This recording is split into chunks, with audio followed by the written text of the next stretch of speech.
Hello, everyone, and welcome to Handmade Hero, the show where we code a complete game live on stream. Today, we are going to be looking at debugging our situation with the lighting, which we kind of put in some nice checks for yesterday that I'm interested in sort of using to improve the quality of the lighting solution, because we know we got some bugs in there, and I think we can get to some pretty good results by just kind of pushing through and fixing some of the problems. What I do want to mention before we start is yesterday I talked about the Patreon situation at the beginning of the stream, so hopefully everyone's kind of aware of what went down. I wanted to say that I did spend some time yesterday putting up an alternative so we can close down the Patreon as I suggested by Monday. You'll notice now if you refresh the Handmade Hero website, actually here, the Patreon button has been replaced with a contribute button that has some Patreon alternative options on it.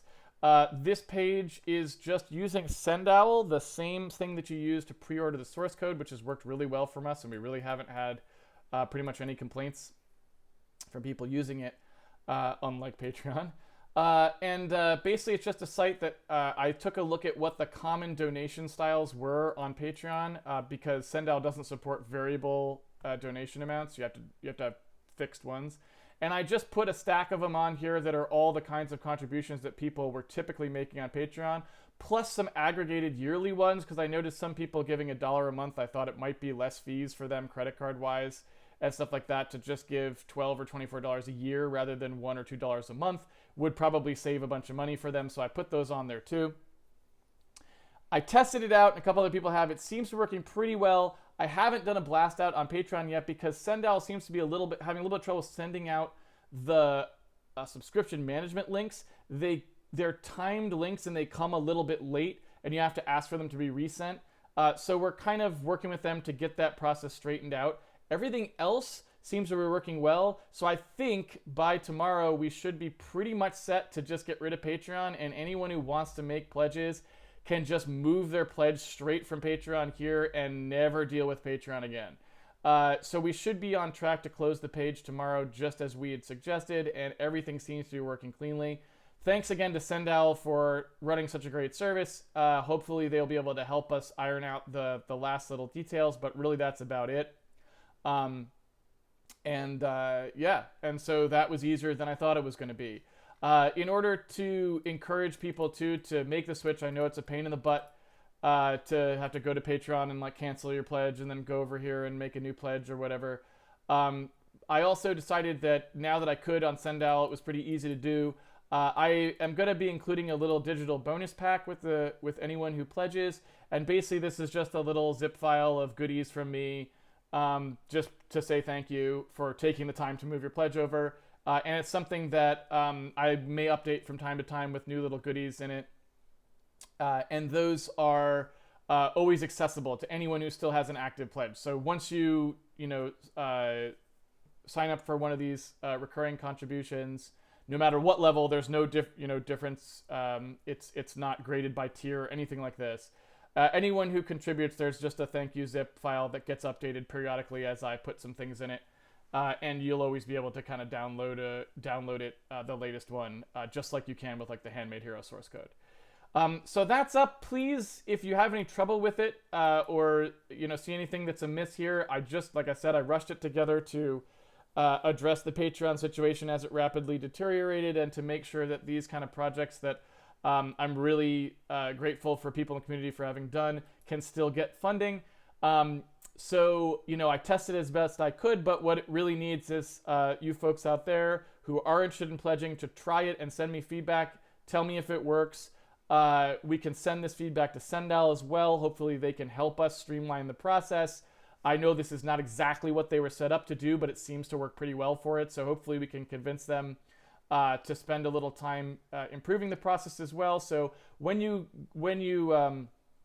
go through the experience, if you want to send me email, or post on the Handmade Hero forums or anything else, or even just send support at sendowl.com a direct email, you can do that too. But just anything that you want to do to help make the process better would be great, because we just started this and we don't have a lot of insight into whether people are able to navigate it successfully, whether you've got the options that you want here. Do you want different options than these?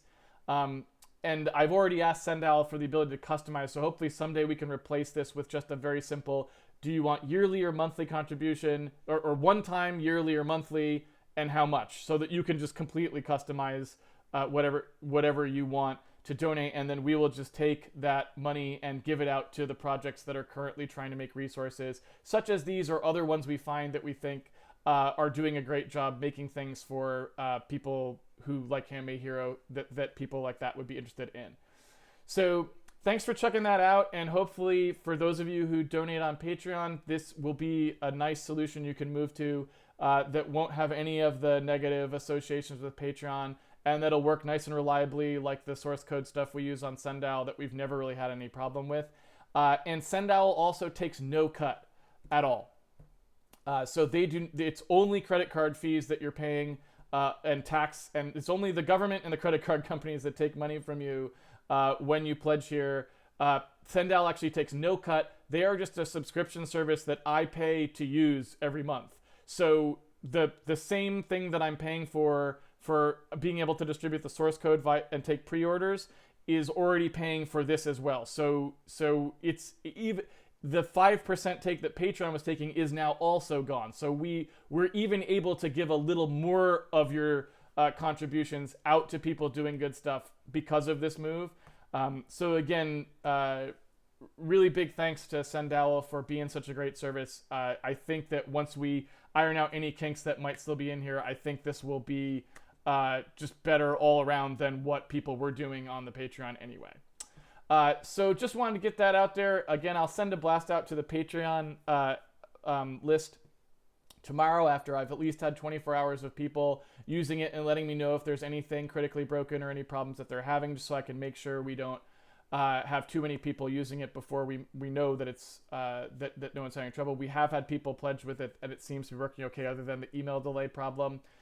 So as far as I know, that's the only thing that we need to really look at, and that was not a showstopper. You can always just hit resend me my link, and it works. So presumably that's not a showstopper, but again, I'd like to try and get some of that stuff to iron out. If there's any other problems, please bring them to my attention. Casey@mollyrocket.com. You can always email me. It's on my Twitter as well if you need to contact me directly, or support@sendal.com if you want to contact them directly.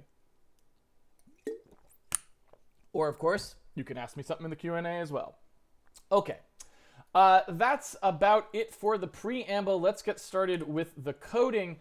Today is day 414, and I am going to be debugging that lighting code. You can, for those of you who maybe weren't with us yesterday, we can give a brief recap and just get everyone in the mood, in the context of what's going on here. So what we did is we sort of drew the raw lighting iterations such that we can kind of come in here and if we run a lighting simulation, right, you can see that we're drawing the reflectors here, but we added the ability to turn off the lighting, right? So I don't know where that was disabled right there. And of course, we probably should always turn off the lighting for the text. When we turn on the lighting, it's actually lighting the text too, because we didn't put a thing in the renderer to know the difference between those two. That's like, we don't want lighting on text, guys. But we also did a thing where in here we can show the iteration count. What that means is we can kind of go through here and look at what happens if we run the lighting iteration at a single iteration, right? Like so, we can see what happens to the light as we iterate forwards. That's the initial lighting solution when no bouncing has happened. And you can see what we've got here is just the one light that we have. Then after we do a single iteration, we're taking that light, and you can see that light gets spread out to various surfaces here, right? You can see that light gets moved to various surfaces. We update again, do the lighting a second time. This is after the next bounce. And you can already start to see there's a couple different things that you can already see just with this that are buggy, right? And what you can see is that we don't have any notion with the way this light is being transferred. We don't have any notion of what really should be happening to these surfaces. We're just randomly spreading light around. Like, for example, you can see it's already made a mistake where this was the light This was the light source here, and it's had one of these lights distribute light to one of its cells, and it overwrote the light that was already there. And obviously that's not what we want, right? Like this, the new lighting solution should not be that this is blue light, right? So this is just kind of like showing us the bugs in our sort of simplistic light distribution we had started with. So what we want to do today, I think, because this is a critical step of the process, is that lighting bounce. I think what we want to do today is try to figure out how to rewrite this routine in a way that makes more sense. And we kind of have to think it through a little bit because, again, lighting is very complicated. This is one of the hardest things in games is lighting. It's one of the things that's really still not solved. If you look at the major engines out there, Frostbite, Unreal, Unity, whatever, none of them have a coherent lighting solution. It's all like lots of combinations of different sort of hacks. There's a lot of pre-computation involved in a lot of cases. There's all these sorts of things. It's one of those things that's just not that clean even today because it's just a really nasty, complex problem. And so we got to think it through, and we got to try and figure out a good way to get a nice solution that does enough of what we need without being too expensive to implement. So let's take a look at what's going on here, and let's work it through on the whiteboard, and then we'll try to improve what we've got there to not be so hacky or ad hoc or whatever you want to say. 'Cause it's a very simple routine, right? It's just this little routine right here. All we're talking about is improving this guy right here. So, excuse me, big yawn. So what you can see when we're doing this compute light propagation here is that what we're doing is we're stepping over for however many iterations of bounces we said we wanted. We're stepping over actually the emitters, right? So we're looking at each one of the lighting elements in the scene, and we're looking to see which ones of those emit light, right? And already I think this is probably a stupid idea, right? I don't really know why I was thinking of it that way, but it's probably a stupid idea. I don't know.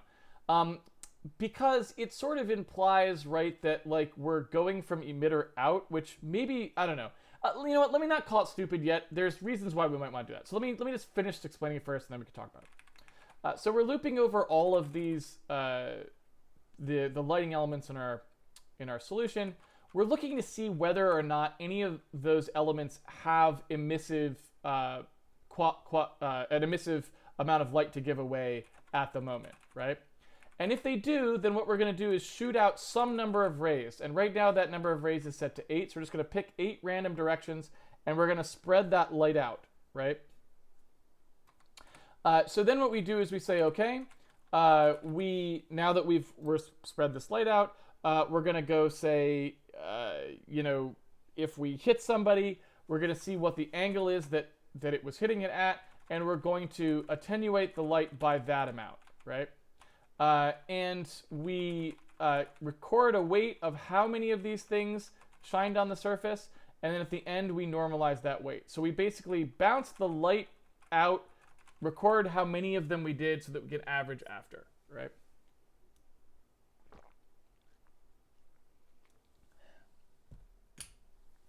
Now, as you can see, there's sort of a really bad problem with this, right?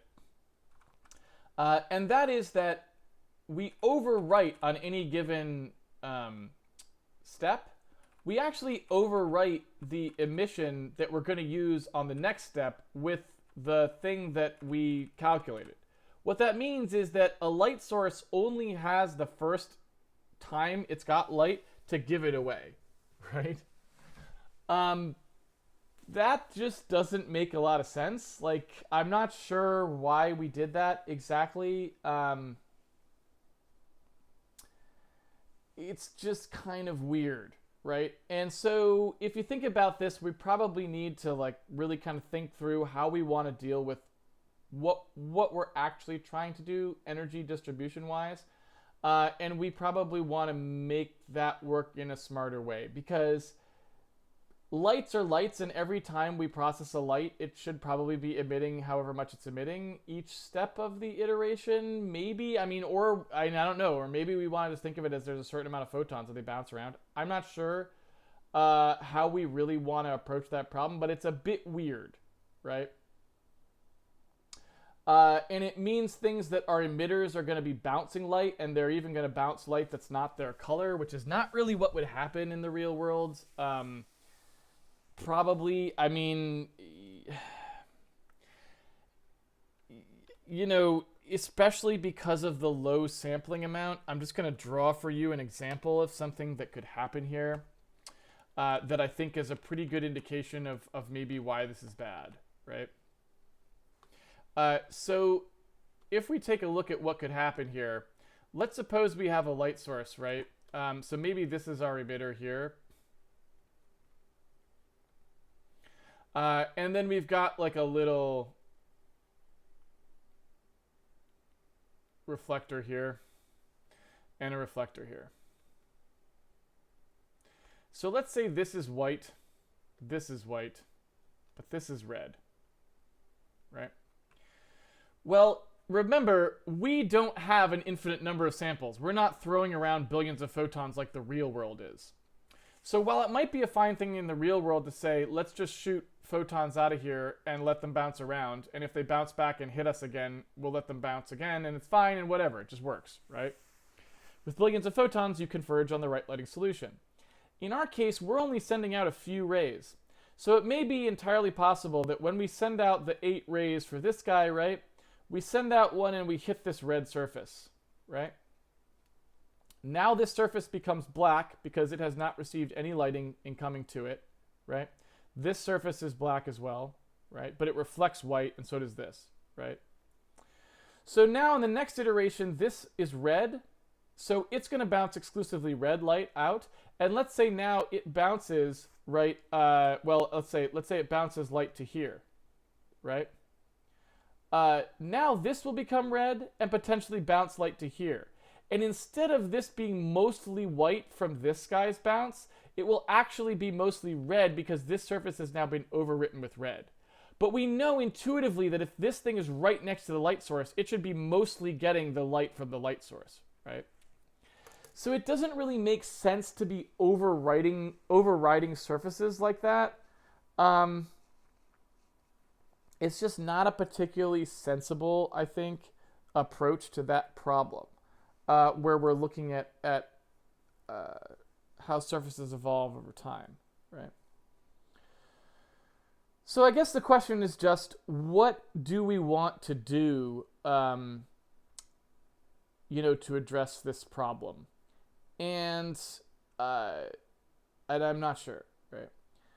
One thing I would say that I'm kind of interested in trying just off the bat, and again, there's a lot of stuff we want to try here, but I'm interested in reducing the ray count progressively. So I would be interested to know what would happen, for example, if we started out casting 256 rays, but each time through we divided by 2 or something like that. Maybe that's a little aggressive. Let's say it was 64 rays or something like that, but each time through we divided by 2, right? So basically, like, at first we spread those initial light sources out very heavily.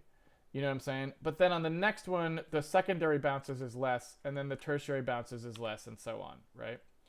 I don't know. I'm just curious, really, honestly, to see what that does, because I'm not sure.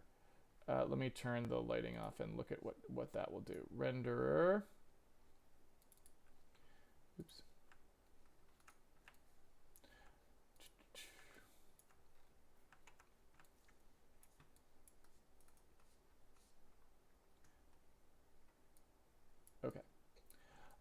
So if we take a look at what happens with the lighting here after our iteration count, after each of our iteration counts. So here's after our first iteration count. And what you can see is that we cover a lot more of the surfaces can see us, which is good, because of that increased bounce rate, right? We're getting a lot more of them here.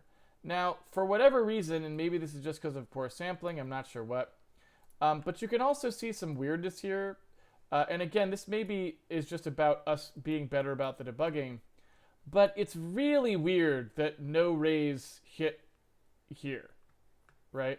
It's pretty strange that nothing was able to hit this at all.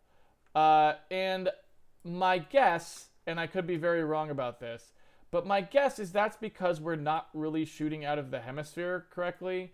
And so maybe like we're getting something where the cone you can shoot out in general tends to be like that here and like that here. And this is a gap where it's very likely that the random generator, the random perturbation just never hits. That's my guess. Don't quote me on that. But that is my guess. So I think we've got some work to do there. But let's keep going. So after the second bounce, right, now this is a bounce that takes less. It's going to do 32 bounces. You can see that bouncing around here. And it looks pretty reasonable how it bounced. I don't know about this. That looks a little suspicious to me, to be honest. That seems a bit odd. So I'm not sure how we got a blue light going over there. Probably a bug. Then we bounce one more time. And again, it continues to sort of spread that light out a little bit. And then the last time of our 4 iterations. Now we've got, you know, what is the sort of final spread lighting solution. If we take a look at what that actually looks like lighting-wise, I'm not sure how to actually... did we make a way that we could actually see...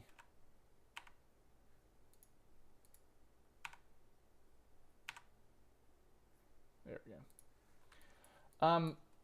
So one of the things that I'm not totally sure about is if you take a look at what happens here, this is supposedly the result of the final gather. It doesn't really seem to reflect, pun intended. Oh, I know why. It's because that's the reflectors. That's the actual thing. So anyway, maybe that's a little bit more accurate. But even so, that doesn't seem to really reflect very well, pun intended, what the lighting solution actually said was going on. So I'm not sure if our final gather is maybe not so good as well. Or it may just be that that's because since we have no ambient light here, it's just that, hey, a lot of the rays kind of go up and out, and so they're just not going to hit anything. They're just going to hit a skylight, which is actually accurate, right? That's not wrong. But it is just a little bit weird when you kind of look at the interpolation here. I think part of that, again, is that because the voxels maybe don't have enough contributions in them just due to where the reflectors are. It's hard to say. Like if you take a look at how big each of these reflectors are, it could be that the voxels are just, they're not, we've spread them out too much with the way that we ended up doing our voxels, right? You remember in platform.h here, we've got sort of our light lookup levels, right?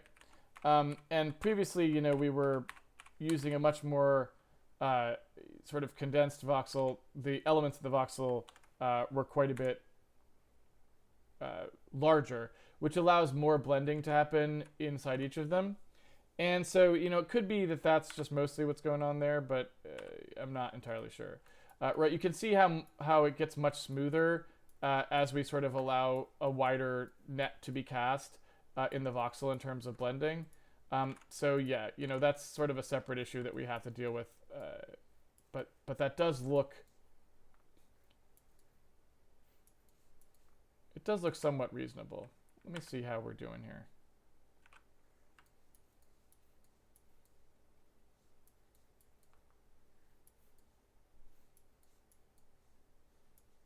I mean, it's actually, again, it's really not looking that bad. I am, again, interested to know...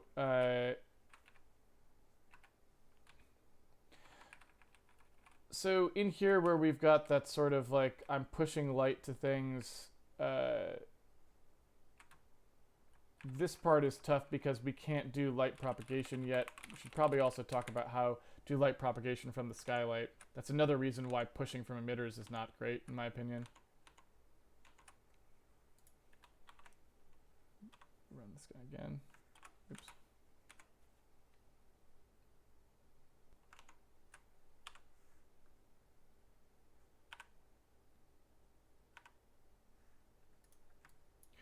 Because again, that's we're starting to get to something that's pretty usable as a lighting solution, and it actually has a lot of nice sort of like bounce lighting happening. So I think we're actually not that far from being good here. I think we really just have a few issues to address, and then I think we're going to be okay. I'm liking the way this is looking, actually. Right? I mean, that really does give you a nice feel of where the light is. And so I think if we just fix some of these problems, yeah, it's not that far from a reasonable solution, I think, actually.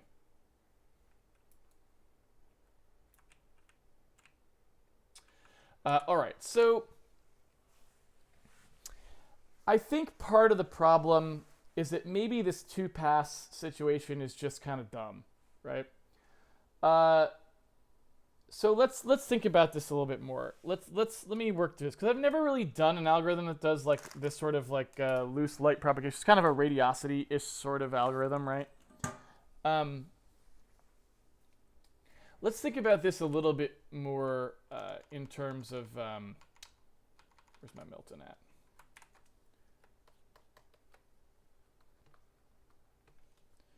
I have a mouse mat here, and I need to. There we go. Day 414.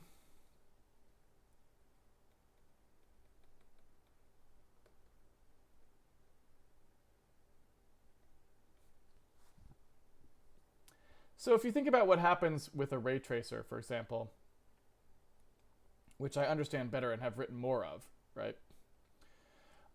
We've got sort of where we're looking from. And we have surfaces out in the world, and we randomly perturb rays that come out from the eye through a particular pixel, right? And those of you who watch Handmade Ray know about this. We sum up a number of samples that bounce through the world and see what they hit, right? Maybe this one hits a light source here, right? And so how we determine how much light comes along this ray is really based on that process of full chain discovery. The reason that works really well is because each chain is like a uniquely satisfiable path of light from an emitter whose value is known through a series of bounces whose values are known, right? The problem with it is that it wastes a lot of computation, potentially, because for a particular surface, right, I may know a lot about the light incoming on the surface because many pixel rays may have hit this surface from various angles and may have bounced out in various angles and found different light sources, right? So I may be wasting a lot of computational time with this path sampling by not reusing the knowledge that I already have about the surface. What we're fundamentally trying to do in our algorithm inside Handmade Hero is sort of generate that knowledge. Meaning, instead of ever thinking about an eye calculation, we want to do a series of bounces that just tell us generally what is the incident light at each of these surfaces, right? And I believe generally this has a name. I believe it's called an irradiance cache. Let me see if I'm right about that. It's been a long time since I've worked with this sort of stuff.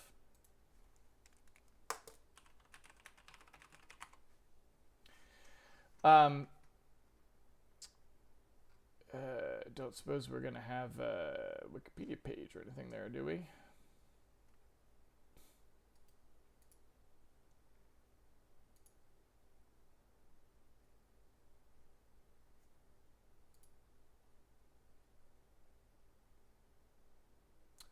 Let's take a look.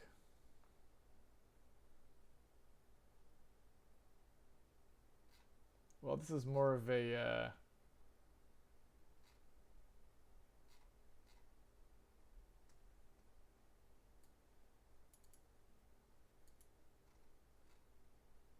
Yes. So you can see this is basically what I'm talking about, right? Compute on an as-needed basis the irradiance at particular points, and then just interpolate them, right?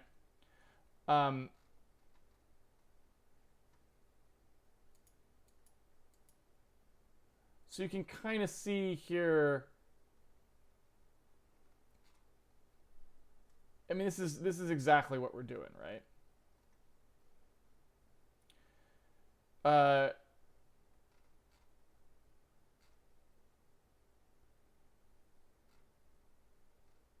And you can kind of see what they're doing is they're just rendering out a hemisphere from a particular point, and then they're just like, you know,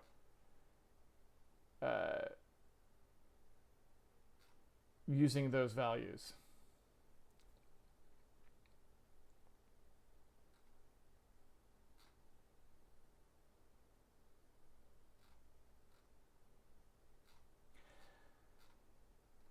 So what I'm not seeing...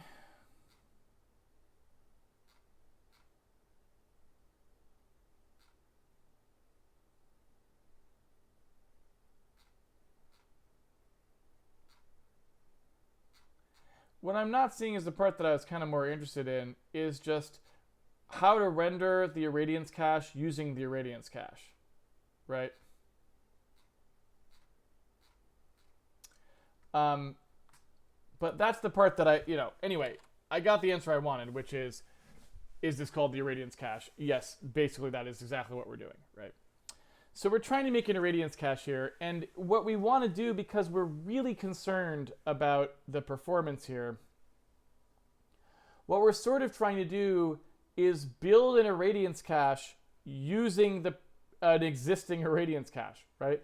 What we want to do is say, all right, at every step of the evaluation, try to refine an irradiance cache using itself so that we don't have to keep computing for every surface a complete view of the scene, from that surface. And this is just a natural thing that you're going to have to deal with anyway, right? Because if you're asking the question, how do we speed up a Monte Carlo ray tracer? And the answer is irradiance cache. But in order to generate the irradiance cache, you have to run a Monte Carlo ray tracer from a bunch of points in the scene. The obvious answer would be, well, can we speed up those with an irradiance cache, right? So you want to be able to have this sort of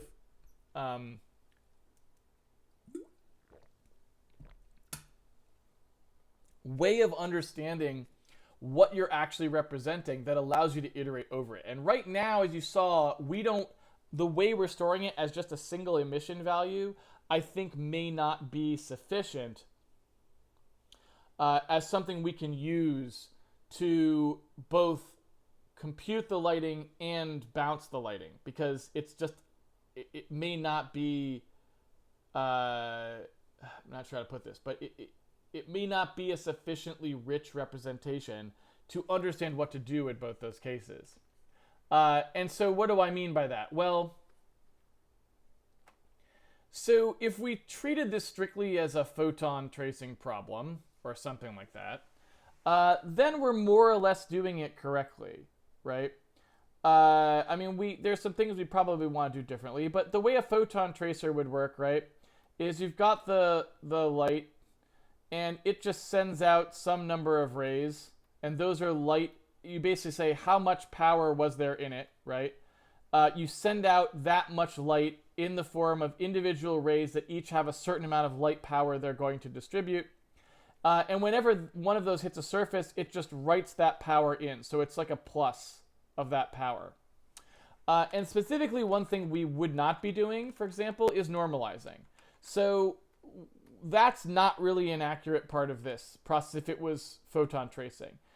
This next emission weight, for example, would not be there.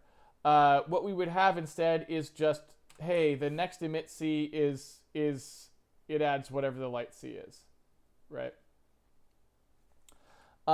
And this would have some notion of the power associated with it that is based on however many rays we were sending out from that light source, probably, right? So we would probably say, okay, 1 over the ray count, right?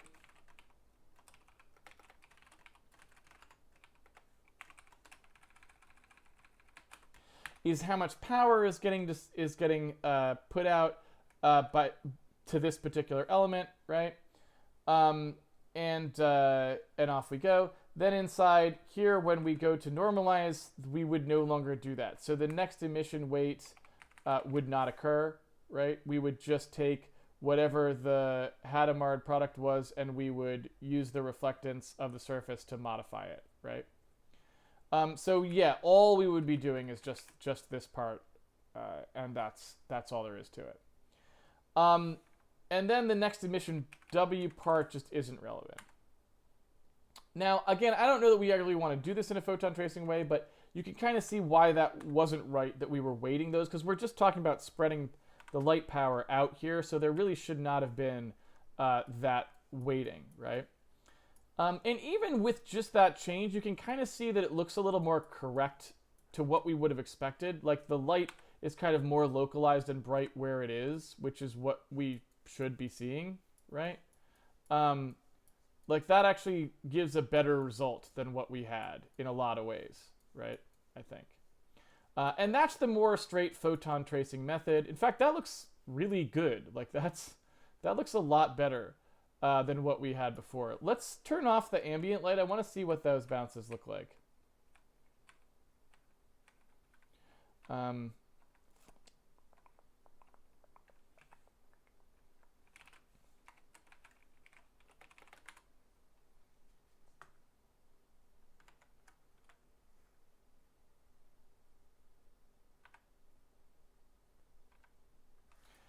So there's the light, and that really does feel a lot better. Without that normalization, that feels more like what I would have expected to have happen. However, I do think we probably have, we're not really getting much in the way of bounced light there, I feel like. So I would like to take a quick look at that. Let me see what's going on here.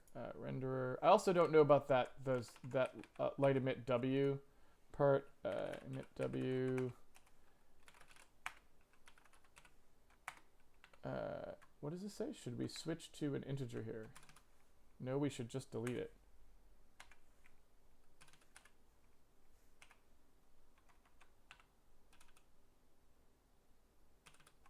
Oh, that's why. It's because there was a greater than 0 there. All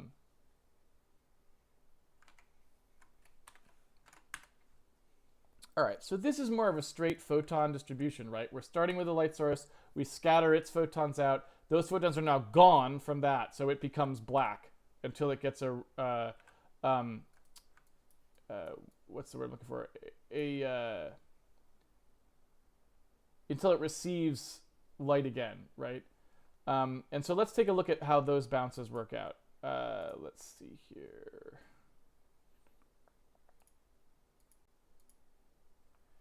Okay. So let's drop it down to 0. So there we can see that first bounce. I mean, that first initial seed, which is what we expect. Here's our first bounce. So here's where all of the light went from the initial light source. And you can see, like I said, that light source is now black, which is what it should be, because it has distributed all of its photons to other people, right? It has sent them away. Now let's update that bounce one more time and see what we get. And so what you can see now is a lot of that light has now been dissipated out. And, you know, this is... the thing about this is that is kind of what you would expect to happen, because we have no absorption right now, meaning we're not accounting for any light that may be sent back to the viewer, right? So basically we're just scattering photons around, and eventually, probably this is exactly what happens, they all end up just flying off into space, right? Because it's not a closed system. And so you can kind of see that eventually, yeah, we dissipate all of our photons. But this actually seems like a more sane set of bounces to me. It seems like it's working a little bit better. So now the question is, well, what do we do about remembering what the photons at each individual location actually, you know, saw or actually could emit back? And that's a good question. I don't know how we want to really record that piece of information. Um, every time we strike a ray with a surface, we're sort of saying that light did get here at some point. And when the photons bounce around, it's hard to say like how much of them should stay. One way of thinking of it is like, hey, let's keep half and send half or something. Um, I I don't know. Like, I'm not a photon tracing expert, so I'm not sure what the most logical thing is to do there. But you can imagine us going like, hey, let's just get rid of the final gather lighting altogether, right? Like, what if we just said don't bother, right? And instead here, all we do is say, all right, well, you know, when we have something, what we'll say is, here's what our emission would have been. Let's take what the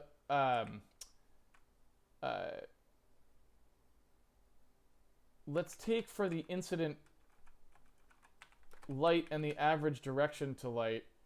I guess that average direction to light part's a little bit tricky to do. That was the nice part about the final gather, is we kind of had an idea about where it was coming from. We could just deposit some of that light in here, right, into the incident light, and say we're going to keep some of the photons to bounce back out. I don't know. It doesn't seem wise.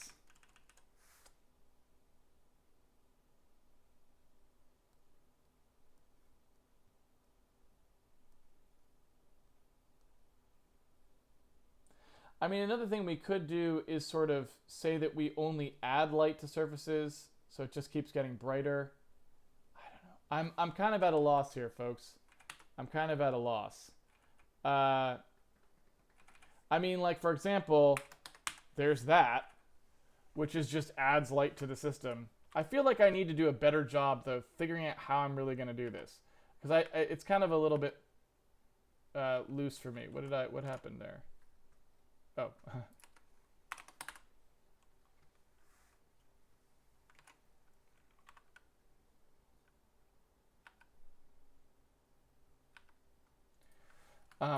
So if we just allow it to keep getting brighter, then this is what we get. I don't remember what our light is currently set to in terms of its brightness.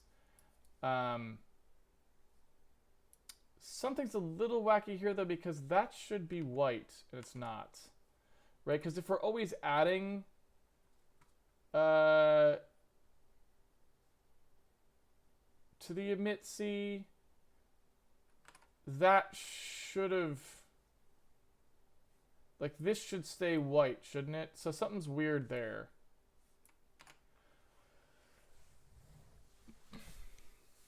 We go through all of the emitters, we push out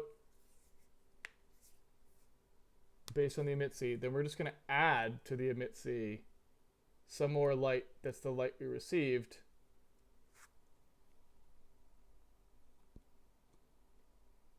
Oh, no, I take it back. Since the final gather just looks outward, it would not do that. So that's correct. What are we doing? What level of lighting is this? Is this a 1.0 light? I don't remember. Yeah. So this is a 1.0 light sitting up above us there, right in our face. Let's see what happens here.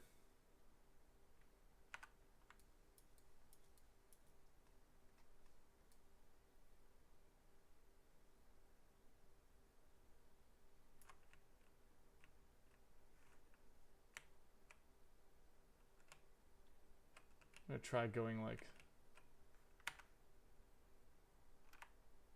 behind some of this stuff here.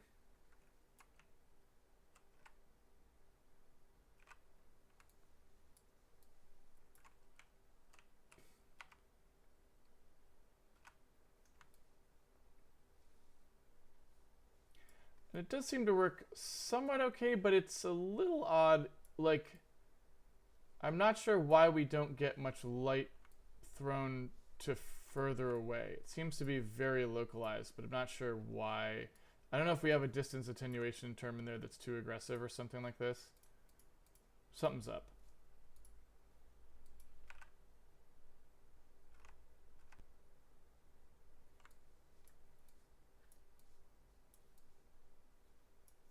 Oh, I guess that's because of the giant sprite cards. I'm kind of interested to know if maybe those should be... It would be nice if we could disable those to a certain extent. For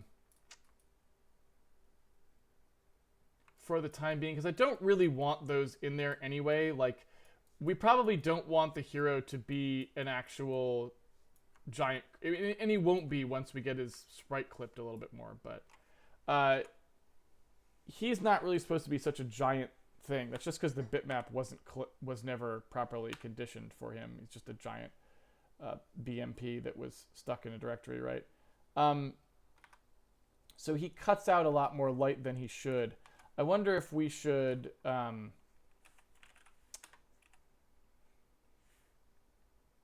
really quick just take him out of here.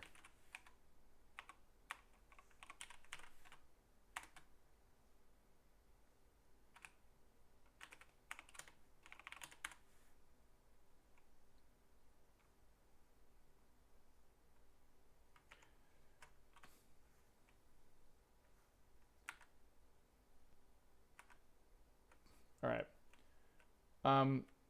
So now that I've got an actual block that I can push around here, that's the light.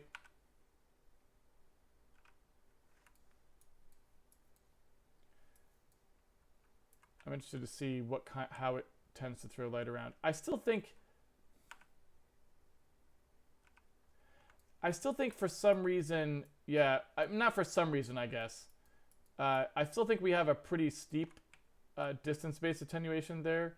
That might be just because of the way we're doing the raycasting. I mean, basically the raycasting itself is what provides the distance attenuation, because the rays spread out so they're less likely to hit things when they get further away, right? So if I take a look here at compute final lighting, I'm sorry, compute light propagation. When we're doing our sampling in our hemisphere here, you know, we don't do a distance-based attenuation, but yeah, I think just that the fact that the rays tend to diminish quite a bit is largely what would end up making that happen. So the lights just are able, a lot more of the light samples hit things that are close by, which is what makes it brighter, I think. Right.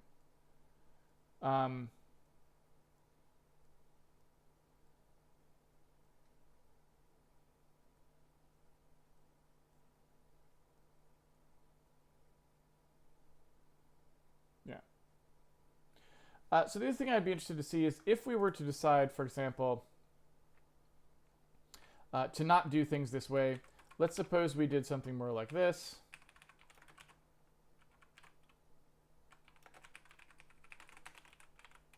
You just said, all right, we're not going to do a final gather pass. The average direction to light is always the normal for whatever reason, right? And the incident light is always the emit, whatever the final emit round said it was. You know what I mean? I'm kind of interested to know what happens in that case, right? So here's the case where we just say, look, light is going to be bounced around photon-wise, and we're not going to do a final gather for it. Like, that's just not happening.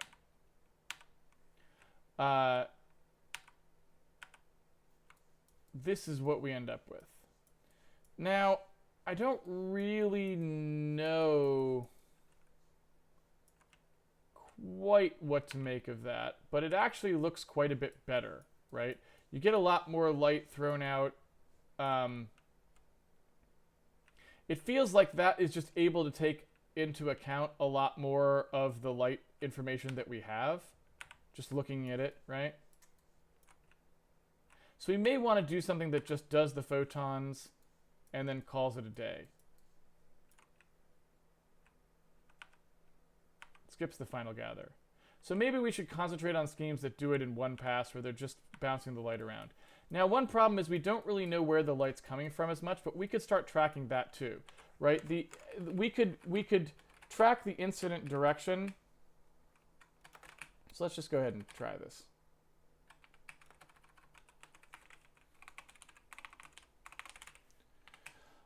We could track the incident direction by just tracking the photons that come in, right? That's not that hard to do.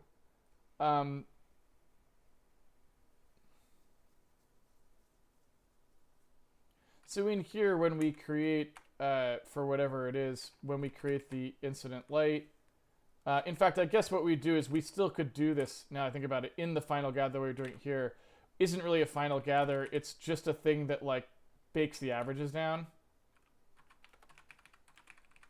So really this sort of thing would still occur. The average direction of the light would just be the normalized version of whatever the incident direction was, which we'll just store in here as an accumulator, right? And the incident light is just whatever the emitter color was, right? So the average direction to light, we would just say, okay, every time we get one of these hits, we just say like the average direction to light is just going to be equal to, let's take the power value that we were using here. And we'll just say the average direction to the light is modified by that. We really should take how strong the light was. In fact, I guess we just can. Let's just take the length of the color, right? So however much power there is behind that. So we'll do weight times the direction out to where the hit was from, because we know what that was, right? We have the emitter's location and we have our location. So hit normal and emit D.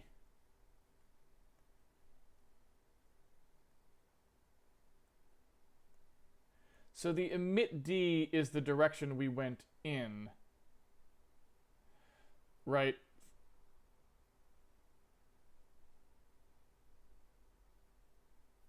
So the direction to the light is just going to be the negative of that, right? The emitter direction is the direction we had to go to get to the thing. So it's coming back the other way is the direction to the light, because we're spreading the light out.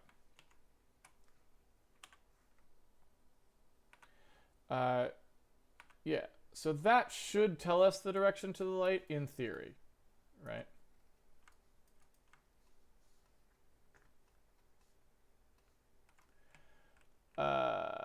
Yep. So that gives us that information. Ooh, what is happening? I don't know why that just happened.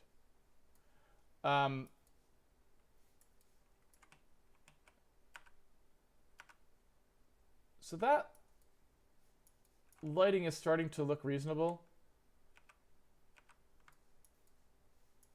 I mean, I would be pretty happy with that, right? I think our voxel scheme is a little janky right now and needs to get fixed. Just the way that's interpolating isn't fabulous. Like, you can kind of see a lot of it poking through. And I don't know how good that's going to be once we actually transfer this to something that runs on the GPU, right? Because once this runs in real time, we will see artifacts that we're not seeing now from the voxel interpolation, I strongly suspect.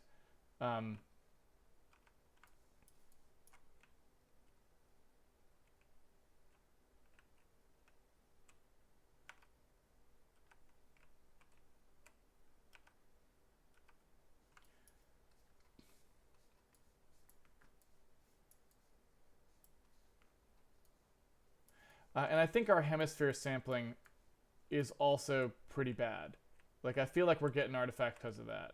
So I feel like we should also improve our hemisphere sampling. But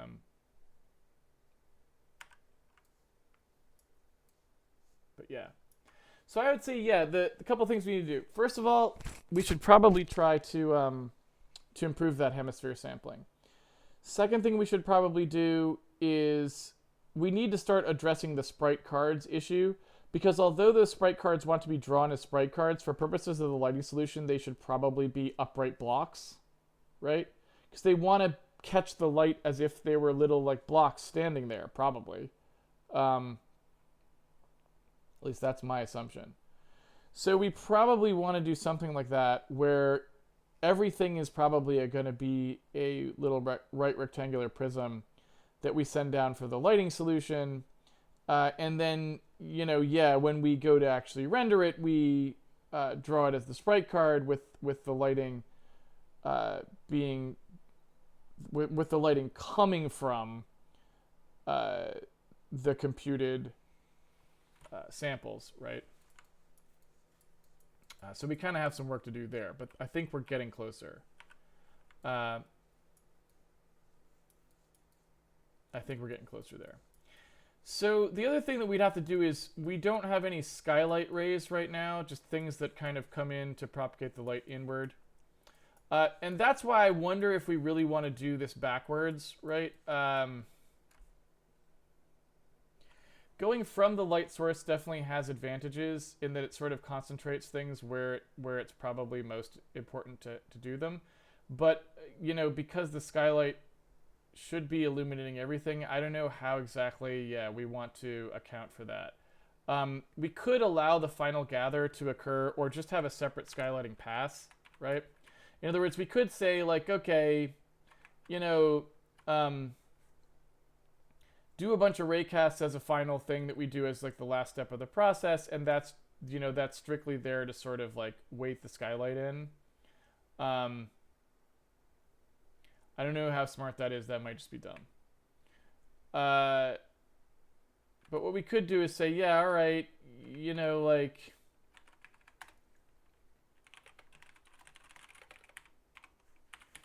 maybe just at each pass through this, we also do a little bit of skylight here. So we do something like, okay, when we're raycasting, we do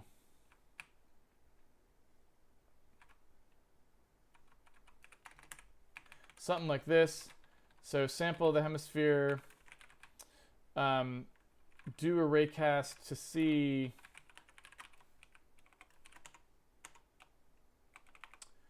what is it called? Hit index or .i? Yeah. If .i equals solution element count. So it's not, if we don't hit anything, then add the skylight, right? So that's some power that comes from the sky that has to be specified.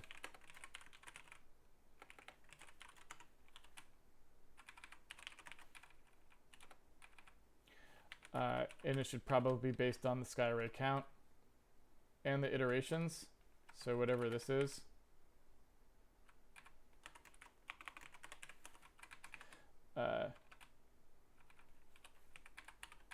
So that's going to diminish whatever the sky power is, and the sky power is something we can just set, right?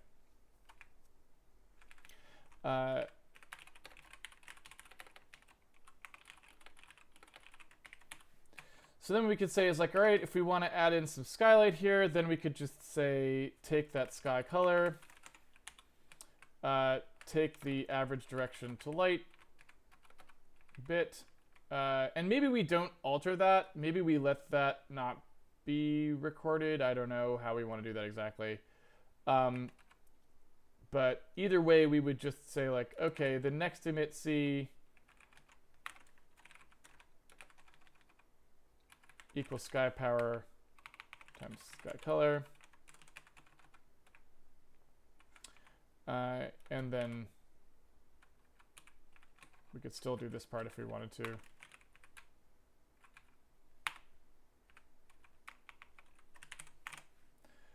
Like that.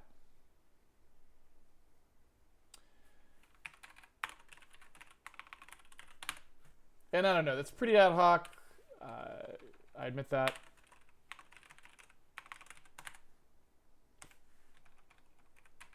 But I'm just kind of playing with it.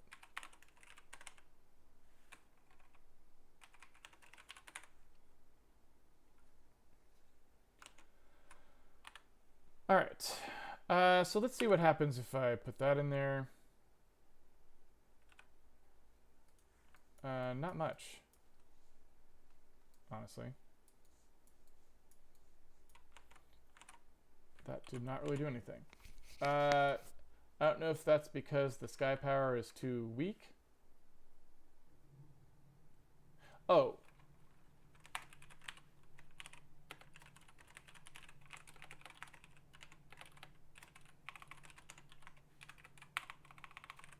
I didn't actually do that many.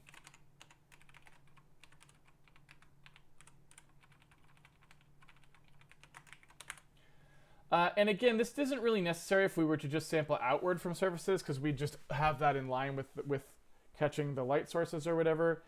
But I think we may need to have something that's bimodal, where we do out from light sources and back from surfaces separately. And I'm not sure which should go where or how many of each to do. So we kind of need to like feel around there a little bit and just see like what's going on. So we'll find out.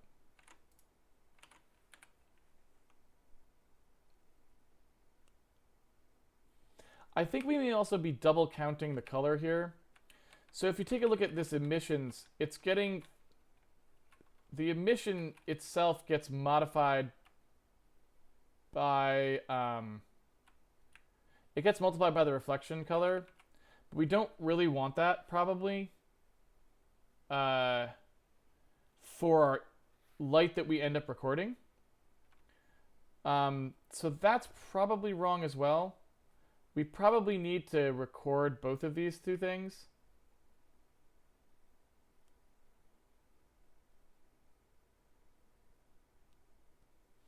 So we probably need, for example, the incident light here. Probably we need to be recorded here. And it would probably need to be that the incident light we add without multiplying. So the emission amount, we multiply by that ref C, but the other one we don't. Now we could store those both as the same value, because we just multiply by the reflection color when we go to transmit the light. So if we decide on this scheme, that's what we would do, I think, probably. That'd be my guess anyway. So there, now we've got our skylight in place, and that's looking pretty nice, actually.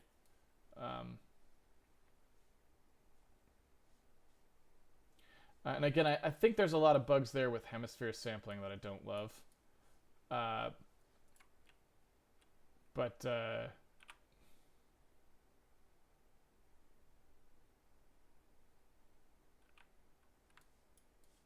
And you can see that it's slower now, probably largely because of that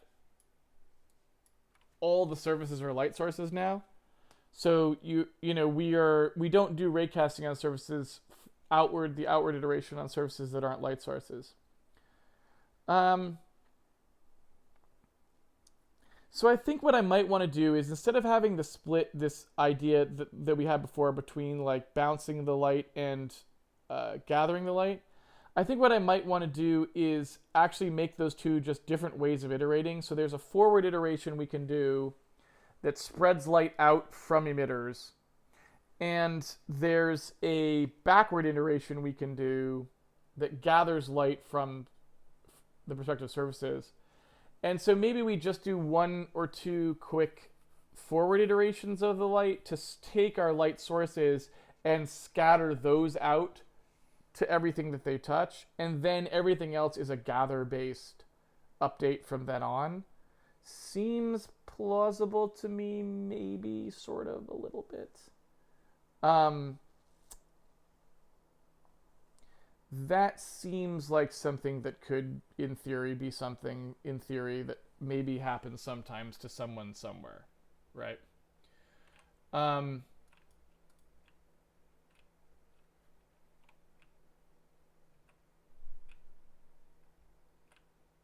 try to go over here and see what the lighting solution is.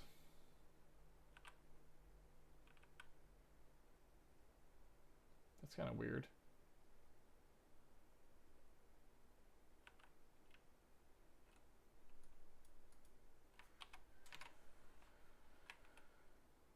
What's going on there?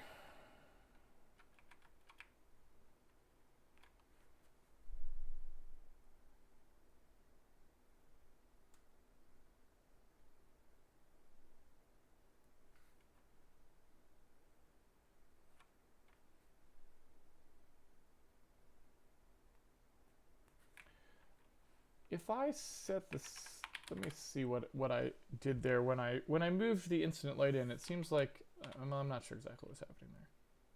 Does incident? Oh, I know what it is. Incident light is probably never cleared. Yeah.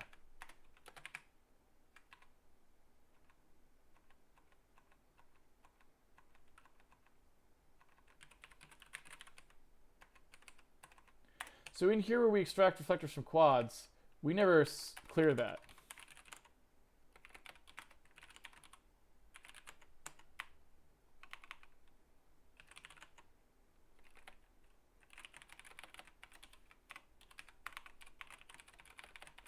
So that was all that was. I was gonna say that's a bit weird. Skylight. Recap. All right. That's my mistake.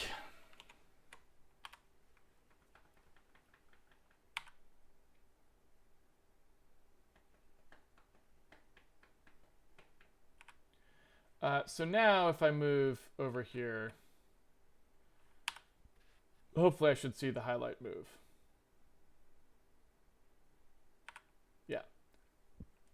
So that looks much more correct.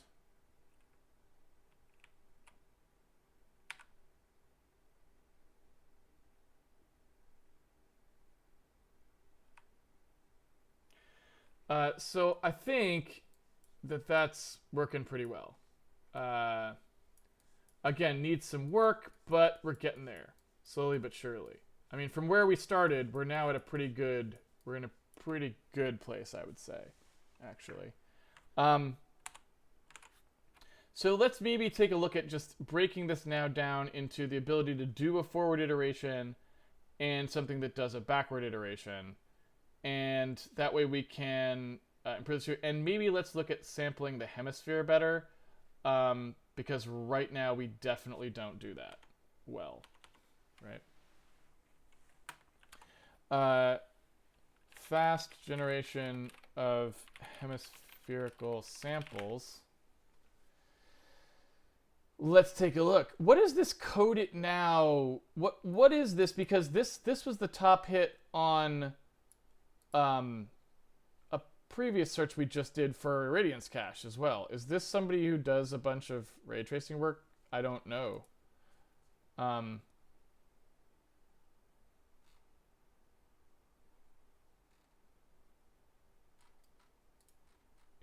Does anyone know who this is? I don't know who this is.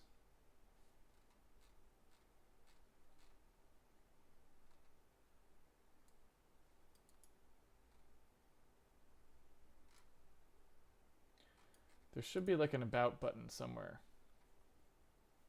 but there isn't. Rory. Hello, Rory.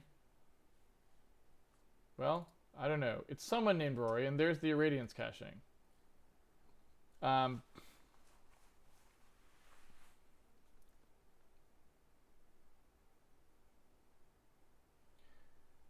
That's a lot of transcendentals in that one. Here's stratified sampling, which is probably what we want to do too, which is basically just like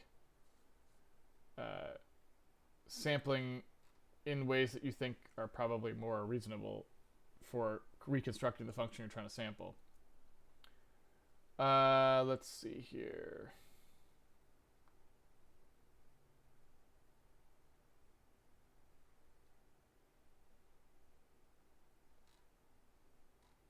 So basically what's going on here, right, is this generates points on a disk and then puts them up on the hemisphere where they should be, which basically samples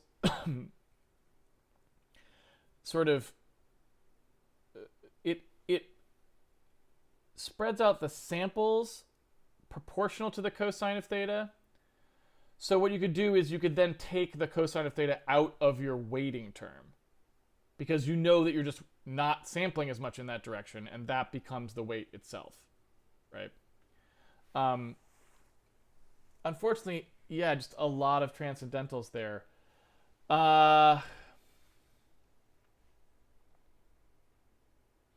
Which, you know, is not fantastic. Doing a cosine and a sine just to generate one of those seems bad to me. But anyway, so I'm going to take a look at what we got here. What does this say?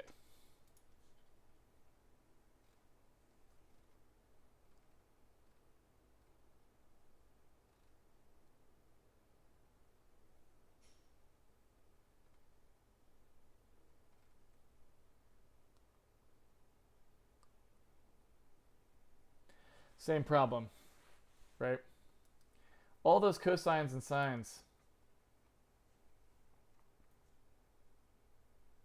Here's a Stack Overflow. What do you think they say about it?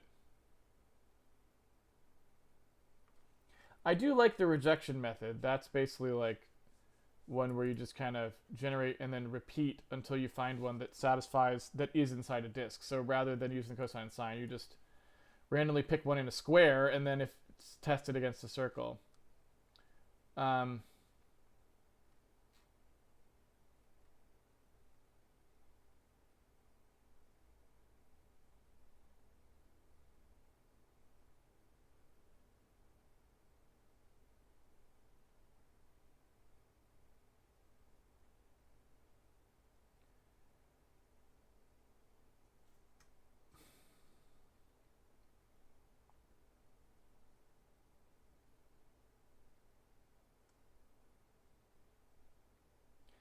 So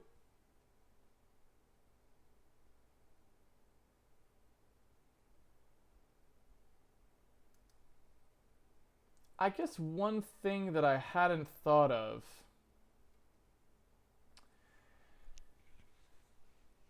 here's an interesting thought. So rather than trying to generate a random hemispherical distribution, right, if we did just generate a random spherical distribution, we could then dot product with the normal, and if it was pointing in the opposite direction as the normal, we could just flip it, and then it would be in the hemisphere, right? So for example, this function here, what we could say is get rid of the 0.5 and the n plus, right? Just normalizer 0. That would give us a random point on a sphere. Now, how it's arranged, I'm not sure, but I think it should be roughly randomly distributed.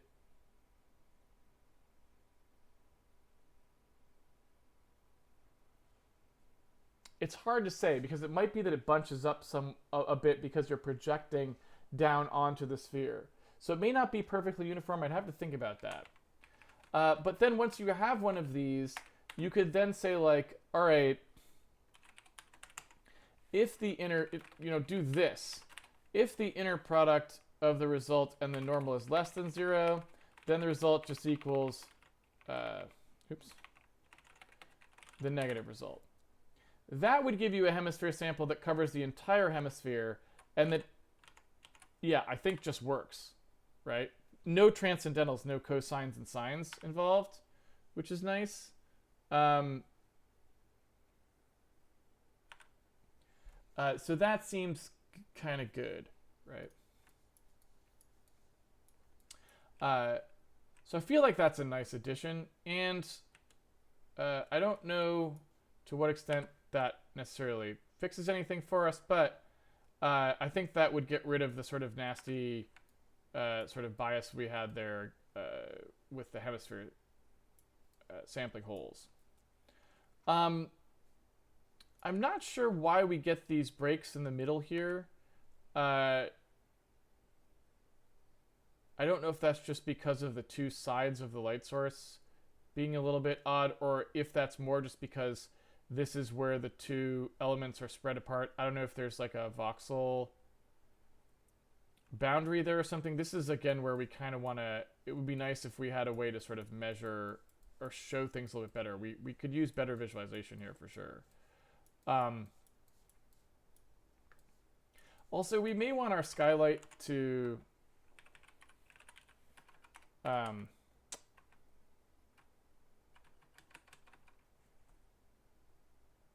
only work if it actually hits someone facing upwards, right? Or make our skylight be proportional to the direction it is, right? So we could do something like, hey, the skylight gets kind of less, like maybe the skylight has more of a color wash to it, right? So it's like we take the inner product of the ray direction, and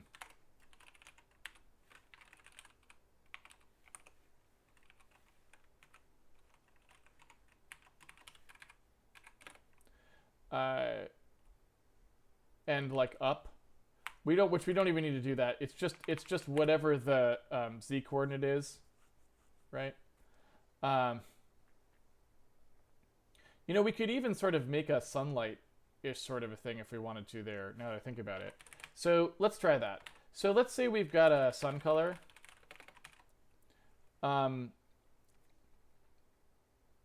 Which is just going to be like, I don't know.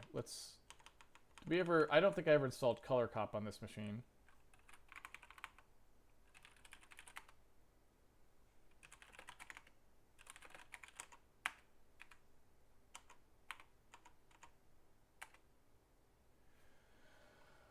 I did not.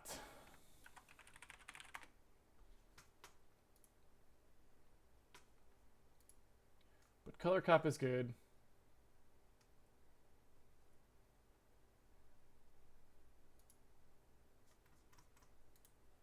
Let's grab a little color cop.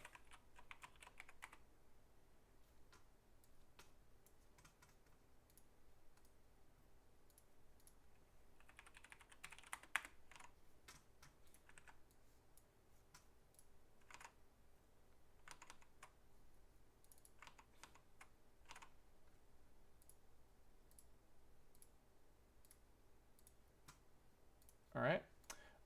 And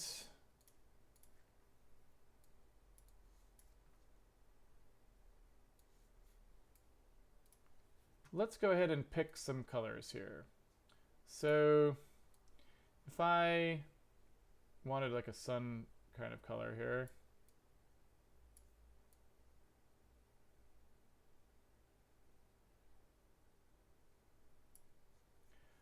maybe it's something like that. Looks a little bit too green.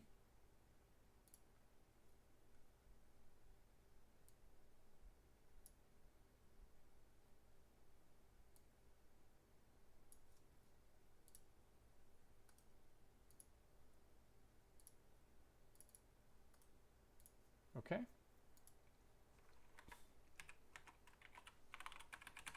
There's our quote-unquote sun. And now let's do a sky.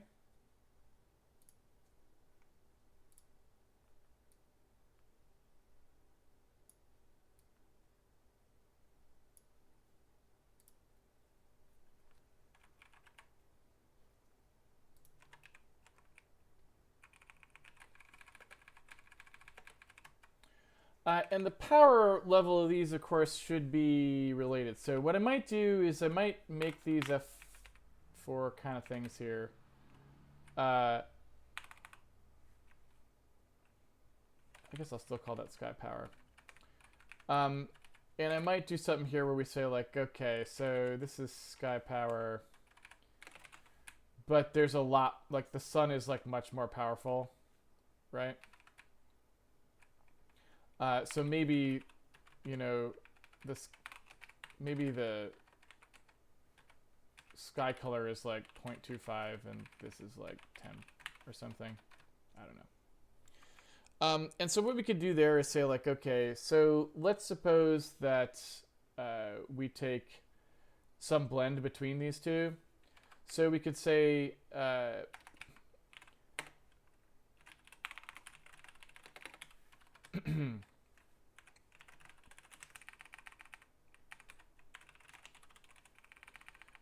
we do that sort of same thing where we've got the power is represented by the alpha. And so then we can just say, okay, here is our power value. And off we go. So then we just have to have a blend between these two, right? So we can lerp between the sun color and the sky color, or I guess sky color,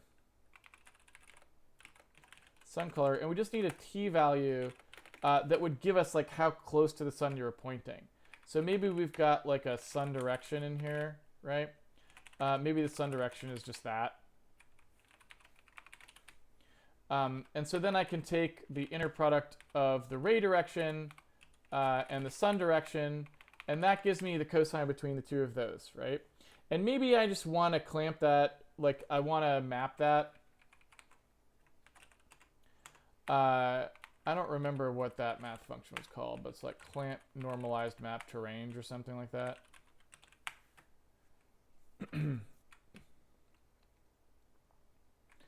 Where we do like min and max with a t value or whatever. So I think that's what we want. So we can say, hey, that inner product's going to be a full range of things. We want something that's really just pointed very close to the sun only to be sunlight and whatnot. And so what we're going to do there is say like, yeah, the clamp 0, 1 map to range is going to go between like 0.9 and 1.0, right? And that's the t value for the sun. Or something. Right. I'm totally just randomly screwing around here, I admit that. Thank you, Color Cop. But that was just designed to sort of like have there be some kind of a notion of like sun direction versus a non-sun direction, and the sky versus like a sky color versus the sun color. I'm going to take let's see if I can make that work. I'm going to take the current push light out.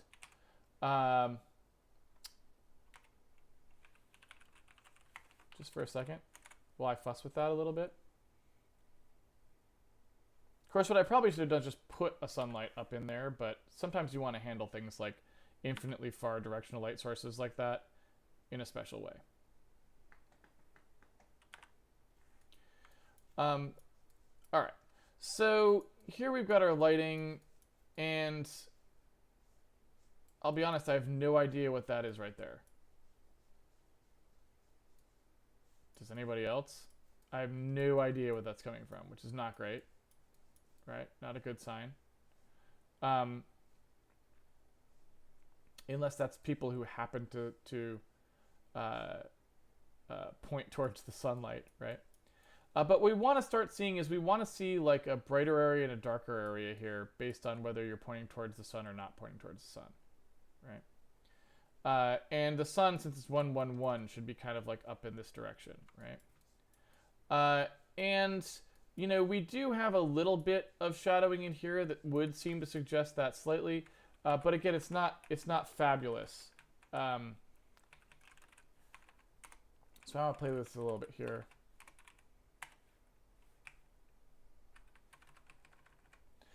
To see.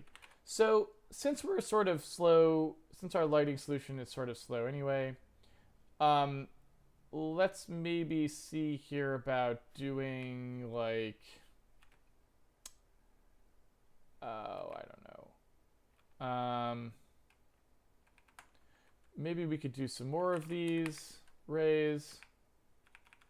And let's make the sun like way more powerful.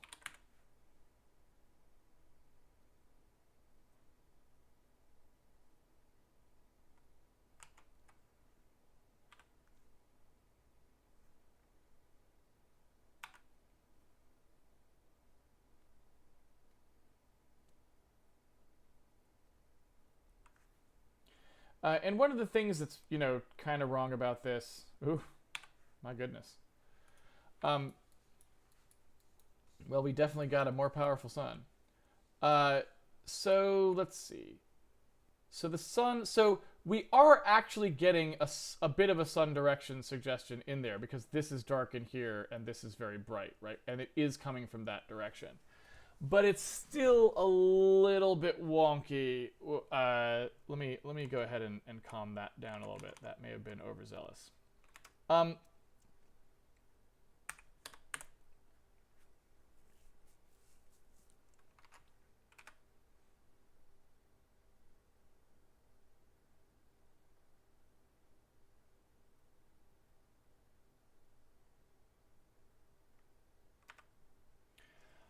So yeah, like if we take a look at what's going on there, I feel like there's a certain degree of maybe the sun is just a little bit too easy to hit. I mean, that's a pretty wide angle there. And one of the problems that we have is what we really want to do is just see if you can see the sun, right?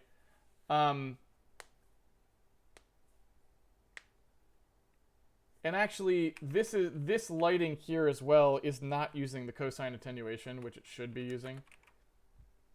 So we kind of need to, like, again, make this a little bit more standardized, I feel like, so it's understandable what kind of light you're hitting in what cases. But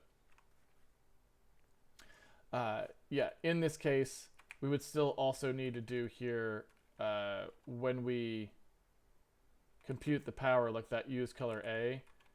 We probably want use color A to be multiplied by the inner product of the reference normal and the ray direction, right? Again, we probably just want to sample in a biased fashion so that we're already weighting them by that amount, but yeah, this is one of those things where we kind of have to go through here with a fine-tooth comb and make sure all of it's correct. And it's actually pretty difficult to make sure that you do.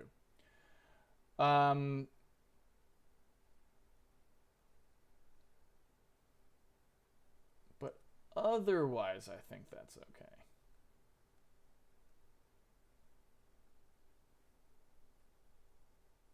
Otherwise, I think that's okay. So yeah, and like I said, this part's a little tricky because in general, when you're casting rays outwards, to find things, you typically intentionally sample the sunlight direction specifically to see whether you hit it or not. And so that's also something we should probably do. So the skylight, really, you don't need to do this lerp thing. What you do typically is you just sample the sun direction once and see whether you hit it or not, right? And so probably that's more what should happen here. We should probably just sample the sun direction at some point and see whether or not we hit it. So for example, you would do something more like this. It would not be inside the loop. You'd just say like, hey, there's only one direction that can see the sun. Like so. Assuming that you can see it, then the color that you're going to use here is going to be the sun color.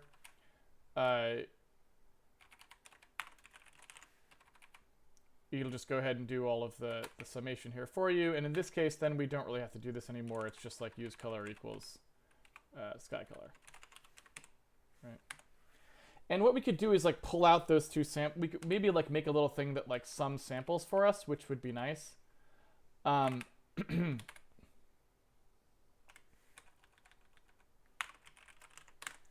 that we can just easily call, you know, something that does this sample for us.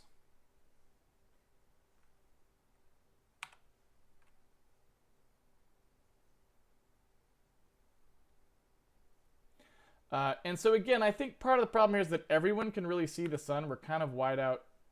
We're out in the open here a little bit too much. And of course, in this case, where we do that, that sun power should not have the sky ray count included in it. So here for that, we actually want to have something more like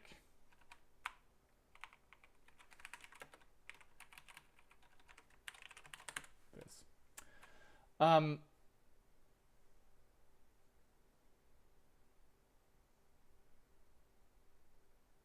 So yeah.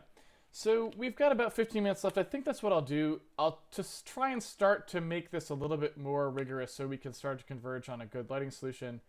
What I think I'll probably do is pull out that code that does a lighting accumulation sample into something sane and try to make that work a little bit better, right? So this is looking better here. You can kind of see you're starting to get a little bit more of that sunlight feel in there, right? Like things in here which can really see the sun easily are nice and bright, and things that can't are getting darker there, right? Which is nice. Again, we haven't really constructed a scene that lends itself particularly well to this because there's just not a lot of blockades here. And probably what we would want to do is these trees, like I said, we need to do something. Probably what we should do next weekend is make it so we now actually send down something coherent for the lighting where things like trees are represented by little blocks so that they're not just these cards, right? Ugh, excuse me. And that is probably what we would want to do.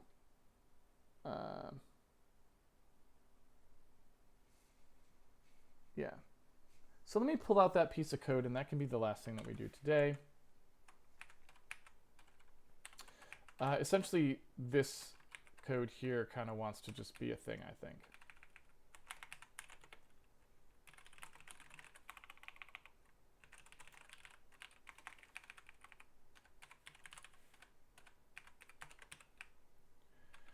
Or maybe like sample light, something like this.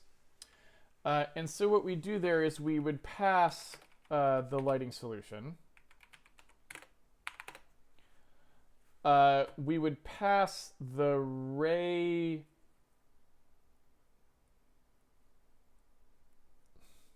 Well, you know, do we want to call the ray cast or not? Well, let's do this in two phases.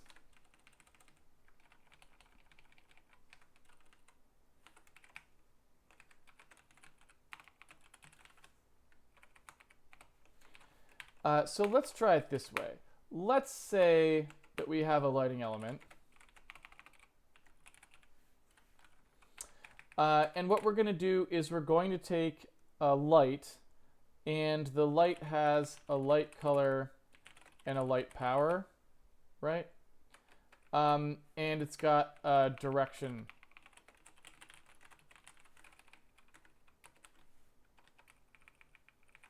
Maybe normal to light. Something like that. And then what we could do is say, well, we know what happens here, right? We are currently saying we're going to use the cosine fall-off law. So what we would say is the power equals the light power times the inner product of the normal to the light times the element's normal. It's the cosine fall-off term. Or I guess the angular fall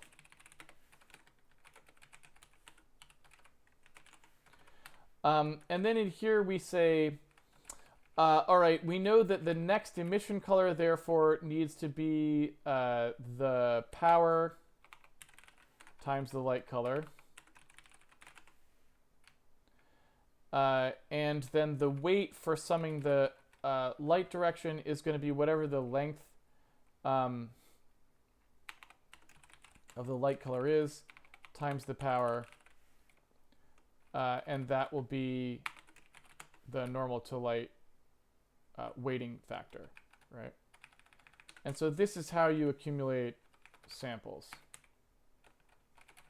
of lighting. Yep. So in here, let's just double check that this is what we think it should be. So this power value is always constant, so we can just compute it up here. The angular fall off needs to be clamped.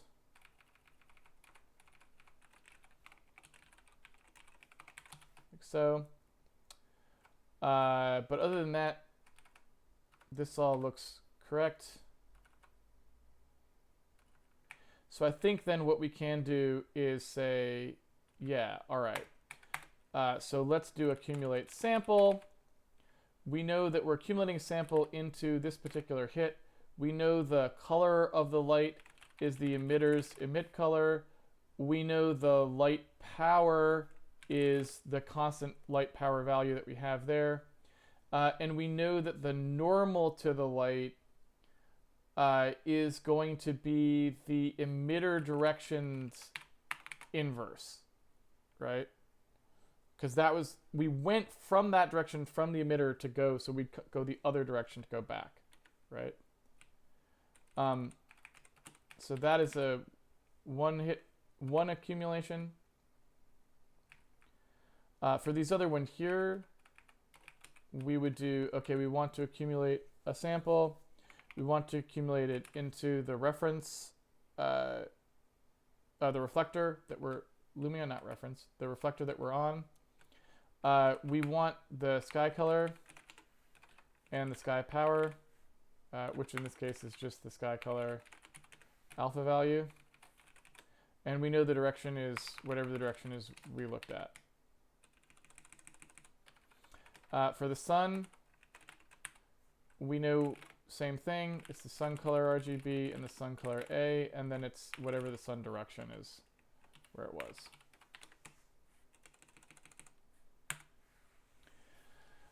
That seems right to me.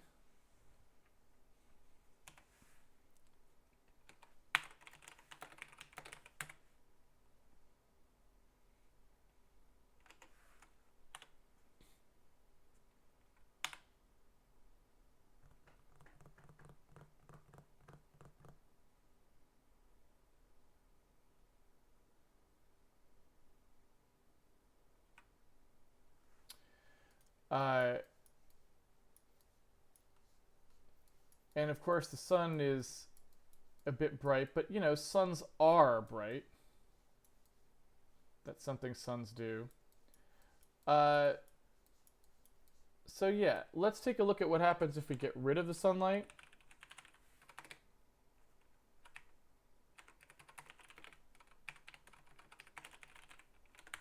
So that's removing the sunlight.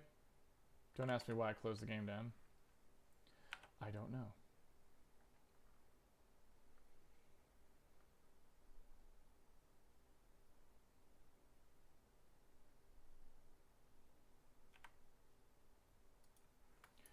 So there's just the diffuse skylight, and that looks pretty good as well. So I think both of those are reasonable, right? So that's fine. I think now we could also get rid of the incident light value, because the incident light value is just the same as the emit value. We just don't Hadamard by the reflected color, right? So what we could do instead is never actually do that. Instead, just have emit C is always the thing. And up here where we go to transfer color, instead of emit C here, we do the Hadamard product here of the emitter ref color. Is it called ref C? We could also just do like emit C here.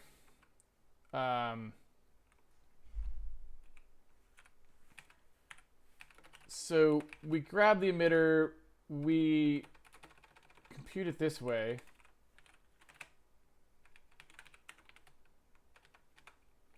So we know that's the emitted light is whatever its emit value is modified by how it transmits it. We would then look at that to test whether that meets the minimum criteria. Assuming it does, we then use that as the color all the way through. Then here we don't bother with this ever, right? We just sum up what the next emission is going to be, and that means we can just get rid of the incident light bit entirely.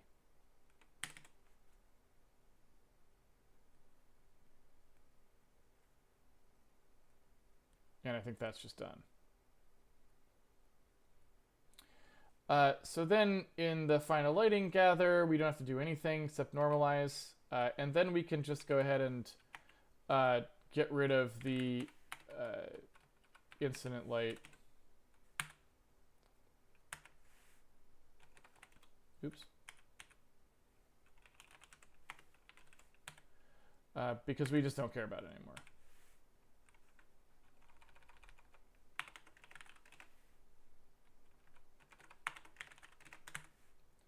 And so now the emit C is always the value that we use. There aren't two values in the lighting propagation, which is good, just because we're going to have to move this to the GPU eventually. So we don't really want an orgy of, data flying around. The more concise we can make it, the more simple we can make it, the better it will be for making sure that it can work on like a small subset of textures or something like this, right? So there we go. Let's put back in our regular light and take out our skylight and sunlight there just to make sure that's all still working.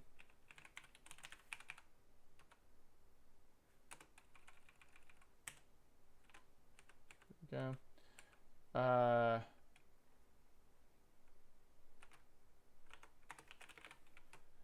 So if I take this out, I should now have no light at all.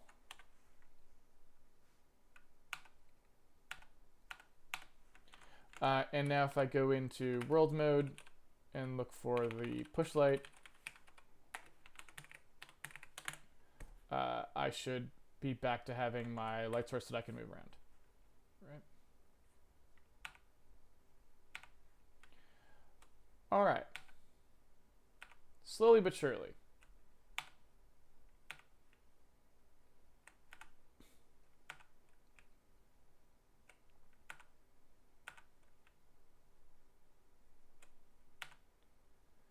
I don't know, man. That's starting to look kind of nice.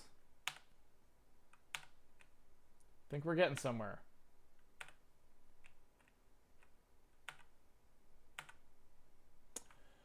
All right, I'm going to leave it there. And I think the next thing, like I said, we want to do is we probably have to change the way we're sending things down. Because we want to start sending things down that are proper for the lighting solution, which means not giant weird cards that aren't sized properly, even though eventually they will be sized properly, so that we can actually have those lighting elements be a little bit more sensical, right? All right. So let's go ahead and go to a Q&A here.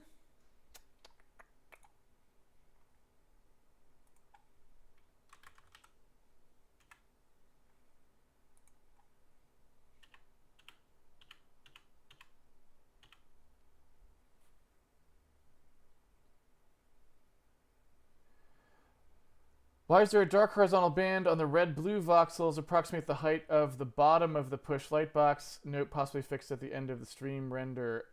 So I don't know yet. We have, I've mentioned that as we were looking at it. I'm pretty sure that we've still got plenty of bugs in here.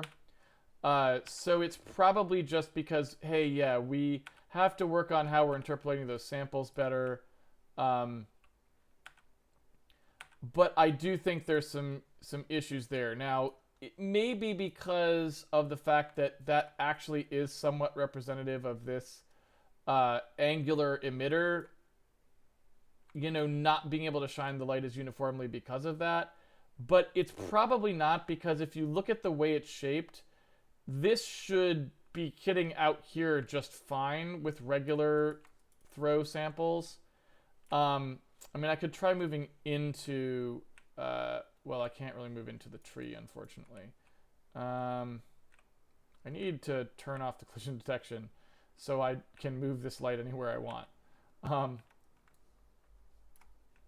But anyway, I suspect that that has more to do with the voxel interpolation and problems with that, because we still haven't quite cleaned that up to the point where it's really what we need. It's sort of really sensitive to the boundaries of the voxel. Like, I mean, we want a scheme where it's not so sensitive to, for example,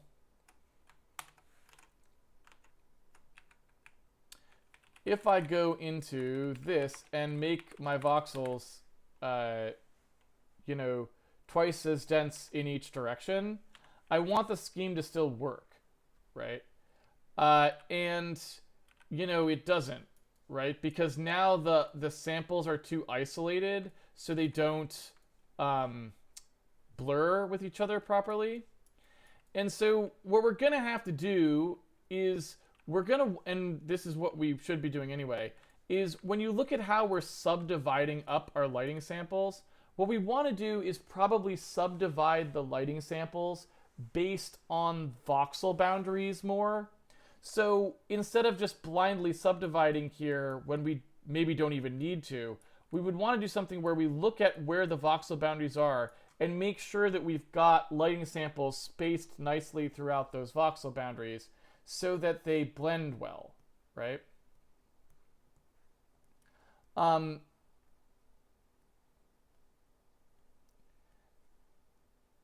So what I would assume, and we could take a look, but what I would assume is there's actually a voxel boundary here that's not interpolating properly or something like this that is more the cause of that than anything with the actual lighting solution itself. I don't know if that makes sense, but I believe that's what's actually happening.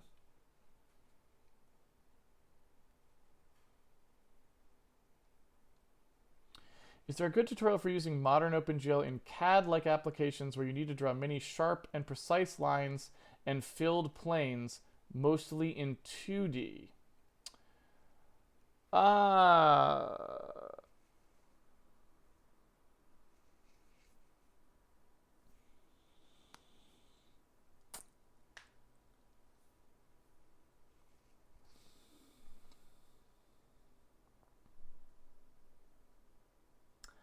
I don't think so.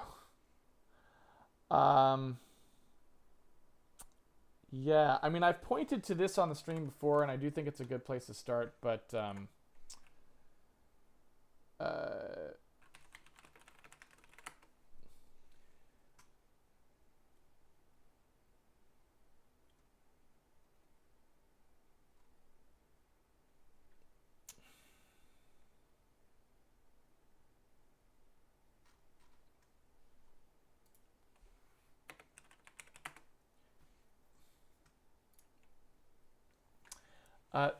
I've referenced this paper before on the stream, and it's probably a good place to get started, right?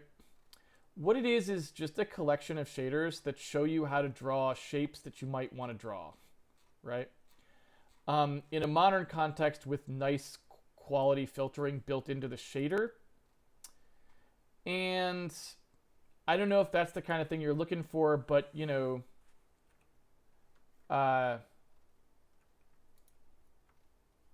if you zoom in here, you can kind of see that these are all kind of a little bit anti-aliased and everything. And, you know, that might be a good place for you to start in terms of figuring out, like, oh, here's some ways that I can try to improve the drawing quality of my program using modern stuff, right?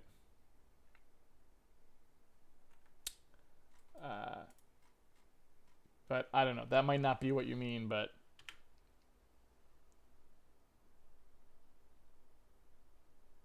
Has anyone tried to give you an actual 3D model of a cartoon spruce by now? No, but we don't use any 3D models in the game anyway, so... I remember you mentioning you didn't go to college. How did you learn C? I actually learned C long before I would have been able to go to college anyway. I was little when I learned C. I don't really remember how I learned it. My dad taught me BASIC on the Deck Rainbow. And I think he may have taught me Pascal after that, or he just gave me like books on it or whatever. So I don't really remember, but C I learned, I think, mostly on my own, probably out of the Kernighan and Ritchie book. Because once you kind of know, like, Pascal, or another language like that. I mean, any of the languages, C Sharp, Java, any of like the C family of languages. Pascal is sort of really a close neighbor as well. Um, it's really not hard to pick it up. But I knew Pascal before I learned C.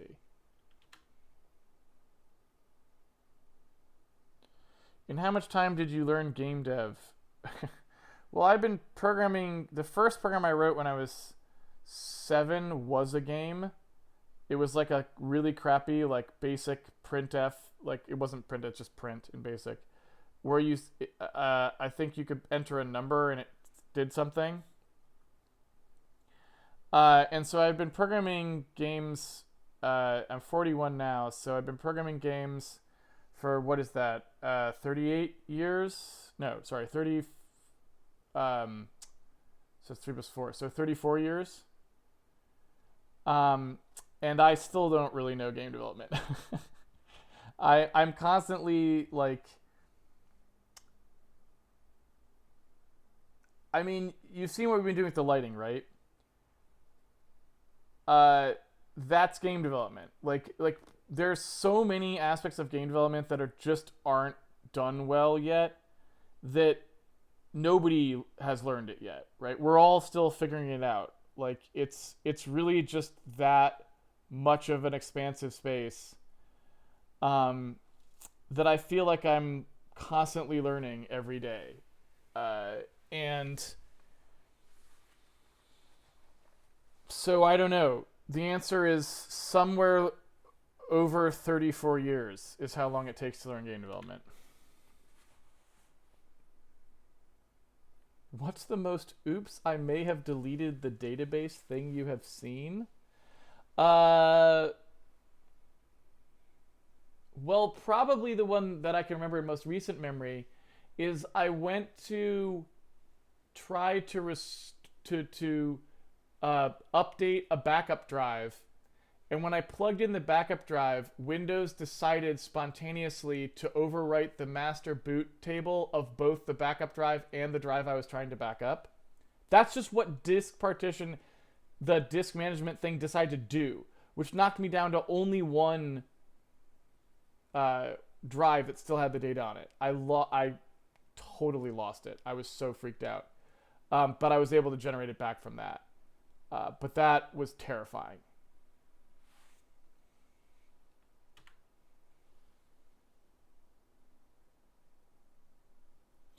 Anonymous, does C++17 bring anything you like? No. I mean, C++ is a way lost cause.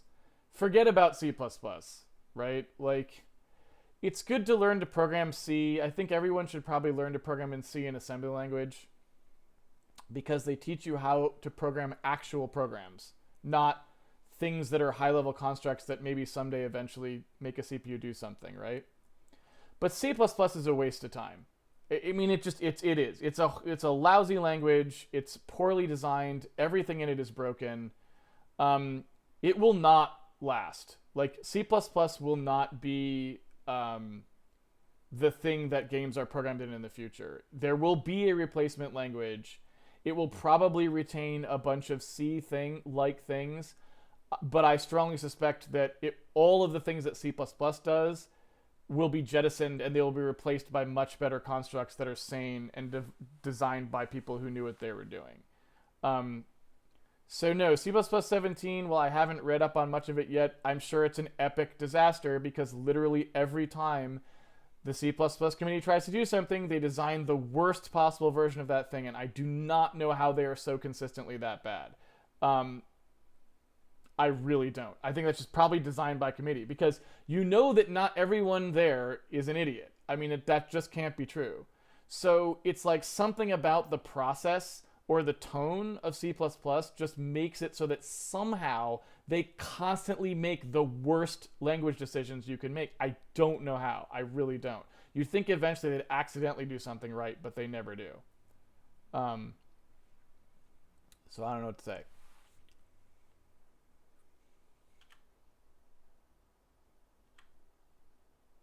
Sneaky Bob Watt, what's your favorite game from your youth? Mule on the Atari 8-bit for me. 100% agreed. Mule is probably my favorite game from my youth. It's probably one of the best games ever made. Uh, and certainly one of the very few games from that era that you can boot up right now and have a great time with. Um, a lot of the other games I remember playing as a child, if I when I went back to play them now, they're just not very good. They were good for the time, and they were good for what we had and what the machines could do and whatever. But Mule was actually a legitimately great game, and one of the only ones from that time period that really you can look back on and go, this design still is fantastic. I'm looking for the best delivering coding games for Scratch. Is Visual Studio, in your opinion, a good start? Thanks. Yeah, Visual Studio is fine. I don't love the editor, so I use an external editor, but I use the compiler from Visual Studio, and it's fine. The debugger is decent. There aren't really very many good debuggers for Windows, so it's like, it's one of the better ones for Windows. The community edition is available for free, so you can use it, so that's good. If you're on Linux, obviously, LLVM and Clang, right, is a good way to go. GDB is kind of but it works. And for your editor, well, I don't know. There's lots of editors. You can use like Qt Creator as an integrated IDE as well if you want. Did you have any input on JAI? Well, John will often bring up programming things related to JAI with me and discuss them when he wants to talk through like an issue or something he's trying to design. So in that sense, I suppose I have some input on it, but it's really just that. It's really mostly like as a sounding board for John is the extent to which I've had input on JAI. I don't participate in the design of it really at all or anything like that. But occasionally, and this is true of a lot of people John knows, he will just be like working on some part of it. He's not really sure exactly what he thinks the right solution is. So he'll talk it out and be like, let's talk about this. How do you normally do this when you're programming? Or what do you think about this solution, right? And so I've definitely done that several times over the course of his work on JAI. But that's all. So it's I would say it's less input and more just as a sounding board for John, which a lot of programmers that he knows have, he does that to kind of get, some additional perspective on issues that he's not, sure what he thinks is the exact right solution yet. If he already knows exactly what he thinks it should be, then, I think he just does that. But, cases where he feels like it's a little more ambiguous, he'll kind of go try to feel out what other people might do in general, and then he'll go back and think about what language decisions would, comport with that nicely.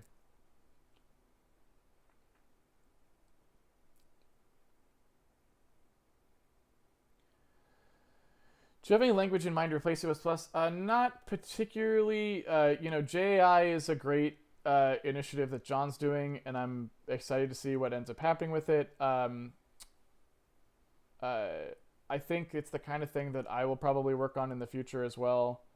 We already have an internal language at Molly Rocket for stuff, and I would probably consider building that out more after our first game. At the very least, I can tell you I will not be programming C++ for very long. Like, I am actively programming less and less of it every day and moving things over to different ways of doing things. And, because it's a bum language. It's bad. It's holding the industry back, and it's lousy. And, unfortunately, it's hard for us as an industry to switch to other languages because most other languages don't have performance as a concern and don't allow access to the kinds of things we need access to. You can't write a game in Python unless you have a game engine written in C underneath it, right? And that's just because those programming languages don't prioritize, the important things like direct memory management, really good ways of generating concise, performant code from, kind of just slightly above the assembly language level, things like that. Those are never those languages' priorities. And so only a few languages are really capable of taking up the mantle of high-performance programming like that. JAI is targeting there. But so maybe is Rust, I think, potentially targeting there. There's only just a few languages that are doing it. So a lot of the languages that other people can switch for other purposes where performance is less of a concern for them, we just don't have the option. So that we've been saddled with C++ for a long time because of that.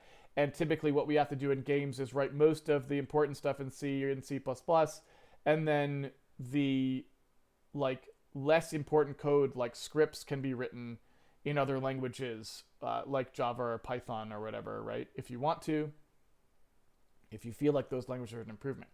But I think that can change in the future. Like I think if we just have a little bit more of a concerted effort, I think we can make a new language for games that would retain all of the low-level access that C provides and good memory, direct memory management, things like that. But that starts to layer on the kinds of high-level constructs we'd like to have without sacrificing that ability, right? Because that's what it's all about. It's basically like getting that ability to high-level extend things and mix things and edit things at a higher level while still being able to drill down to the real minutia. That's the key, and I think we can get there eventually. I don't have any experience with the Cocoa API. I see you switched to 4Coder from Emacs. How do you like 4Coder compared to Emacs? It's basically 4Coder has a few features from Emacs that it hasn't implemented yet, like keyboard macro recording that I miss.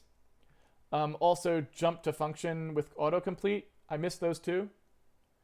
Everything else it now does, and it does it so much better than Emacs that when I have gone back to Emacs to use, say, a keyboard macro to do an edit that I needed that for or something, it is so painful switching back to Emacs now. So 4Coder basically just like flattened Emacs. It's not even a remotely close competition anymore.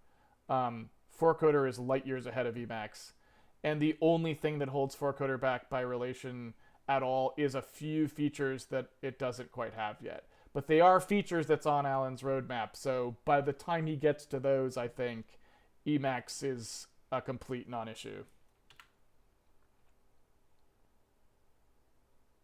Oh, Anonymous, do you agree with those who say source code is text, or do you think we should push for more structure, awareness, standards, and tools? Source code is definitely not text. It's a holdover from the old days, and it definitely holds us back. Korean SAB, what will come next after we're done with lighting? Probably some gameplay stuff. I'd like to get it more into a game situation, so probably try to get art in there, upgrade our art path, and get art in there, and make the game like easy to move around and get controls good. Is there ever going to be a handmade compiler? No. I'm not really a compiler expert, so I don't know that I would ever make a handmade compiler. John said he would do something like that, but he has not yet. Probably because he's too busy making his own actual compiler, so he hasn't wanted to probably do a tutorial stream of making a simple compiler. You can understand that. All right, I think that's all the Q colons. Alrighty. Let's close this down.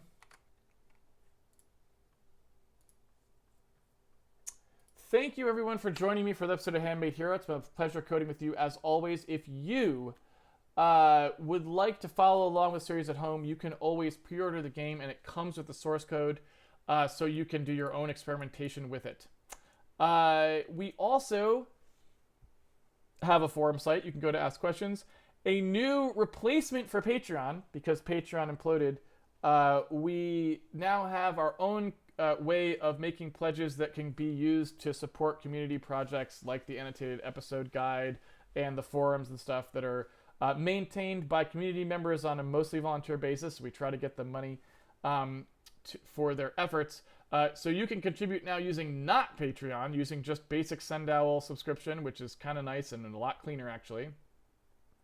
We have a schedule about that tells you when we're going to be live, and an episode guide where we sort of have this fantastic annotated thing that Miblo has done, where you can kind of go through and search for topics you want to learn more about, and it'll jump you right to the episodes where those things occur. So definitely check all that out. The contribution page is something I put up just this weekend, so it's still kind of in beta, If you have any trouble with it, please let me know so I can fix it and make it smoother for people. Again, it's a replacement for Patreon, so that people don't have to use Patreon anymore, since the consensus was that it had kind of imploded. All right, that's it. I will be back next week for some more lighting coding. Until then, everyone, thanks for joining me, and I will see y'all on the internet. Take it easy, everybody.